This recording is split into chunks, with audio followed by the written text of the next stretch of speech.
Sejarah tanggal 2 November disebut sebagai Hari Arwah. Dalam kekristenan Barat, dalam perayaan tahunan ini, sekarang diperingati setiap tanggal 2 November dan terkait dengan Hari Raya Semua Orang Kudus tanggal 1 November. Dalam buku liturgi Gereja Katolik Barat atau Gereja Latin, hari perayaan ini disebut sebagai peringatan arwah semua orang beriman dan dirayakan setiap tahun pada tanggal 2 November. Pada hari tersebut, umat Katolik berdoa bagi arwah orang yang telah meninggal dunia. Anglikanisme juga menggunakan sebutan yang serupa dengan Gereja Latin dan menjadikannya suatu perayaan fakultatif. Kalangan Anglikan memandang perayaan ini sebagai perpanjangan Hari Raya Semua Orang Kudus dan berfungsi untuk mengenang mereka yang telah meninggal dunia.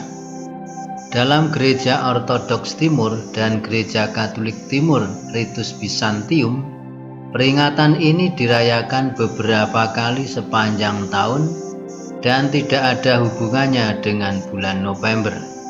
Keyakinan dan praktek sehubungan dengan hari arwah ini bervariasi di antara berbagai denominasi dan gereja Kristen, Ortodoks Timur dan Katolik Bizantium. Di kalangan Ortodoks Timur dan Katolik Timur Ritus Bizantium terdapat beberapa hari arwah sepanjang tahun. Sebagian besar jatuh pada hari Sabtu, karena Yesus dibaringkan di makam pada hari Sabtu Suci. Hari-hari peringatan ini disebut sebagai hari-hari Sabtu Jiwa. Sehari setelah hari perayaan Orang Kudus disebut sebagai hari arwah, yaitu hari yang ditetapkan untuk mengenang dan mempersembahkan doa-doa atas nama semua orang beriman yang telah wafat. Mengingat makna antara keduanya demikian dekat, maka tak mengherankan bahwa gereja merayakannya secara berurutan.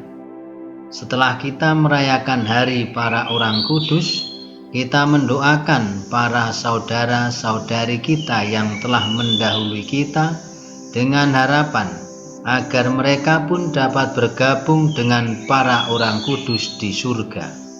Umat Kristiani telah berdoa bagi para saudara-saudari mereka yang telah wafat sejak masa awal agama Kristen. Liturgi-liturgi awal dan teks tulisan di katakombe membuktikan adanya doa-doa bagi mereka yang telah meninggal dunia. Meskipun ajaran detail dan teologi yang menjelaskan praktek ini baru dikeluarkan di kemudian oleh gereja di abad berikutnya. Mendoakan jiwa orang-orang yang sudah meninggal telah tercatat dalam 2 Makabe bab 12 ayat 41 sampai 42. Di dalam kitab Perjanjian Baru tercatat bahwa Santo Paulus berdoa bagi kawannya Onesiforus. 2 Timotius bab 1 ayat 18 yang telah meninggal dunia. Para bapa gereja yaitu Tertulian dan Santo Siprian juga mengajarkan praktek mendoakan jiwa-jiwa orang yang sudah meninggal. Hal ini menunjukkan bahwa jemaat Kristen perdana percaya bahwa doa-doa mereka dapat memberikan efek positif kepada jiwa-jiwa yang telah meninggal dunia. Yesus mengajarkan secara tidak langsung bahwa ada dosa-dosa yang dapat diampuni setelah kehidupan di dunia ini. Matius bab 12 ayat 32. Dan ini mengisyaratkan adanya tempat atau keadaan yang bukan surga. Karena di surga tidak ada dosa dan bukan pula neraka. Karena di neraka sudah tidak ada lagi pengampunan dosa. Rasul Paulus mengatakan bahwa kita diselamatkan, tetapi seolah melalui api. 1 Korintus bab 3 ayat 15. Para bapak gereja termasuk Santo Agustinus merumuskannya dalam ajaran akan adanya pemurnian jiwa setelah kematian. Pada perayaan Hari Arwah menjadi peringatan universal di bawah pengaruh rahib Odilo dari Cluny tahun 998, ketika ia menetapkan perayaan tahunan di rumah-rumah Ordo Benediktin pada tanggal 2 November yang kemudian menyebar ke kalangan biara Kartusian. Sekarang Gereja Katolik merayakannya pada tanggal 2 November, seperti juga Gereja Anglikan dan sebagian Gereja Lutheran.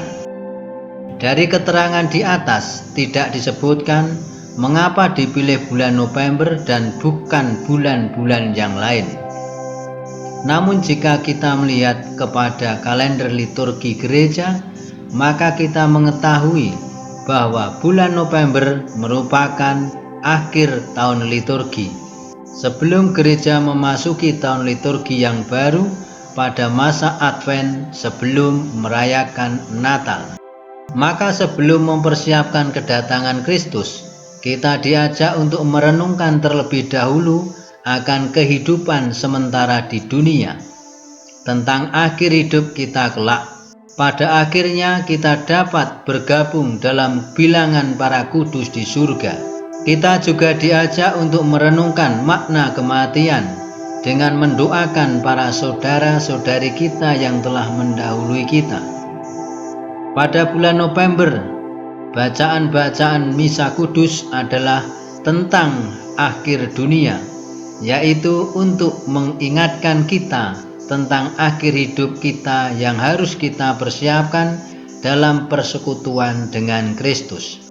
Dengan merenungkan akhir hidup kita di dunia, kita akan lebih dapat lagi menghargai misteri inkarnasi Allah pada hari Natal yang memungkinkan kita untuk dapat bergabung dalam bilangan para kudusnya dalam kehidupan kekal di surga. Bapa kami yang ada di surga, dimuliakanlah namamu, datanglah kerajaanmu, jadilah kehendak-Mu di atas bumi seperti di dalam surga. Berilah kami rezeki pada hari ini, dan ampunilah kesalahan kami, seperti kami pun mengampuni yang bersalah kepada kami. Dan janganlah masukkan kami ke dalam pencobaan, tetapi bebaskanlah kami dari yang jahat. Amin. Dalam nama Bapa dan Putera dan Roh Kudus. Amin.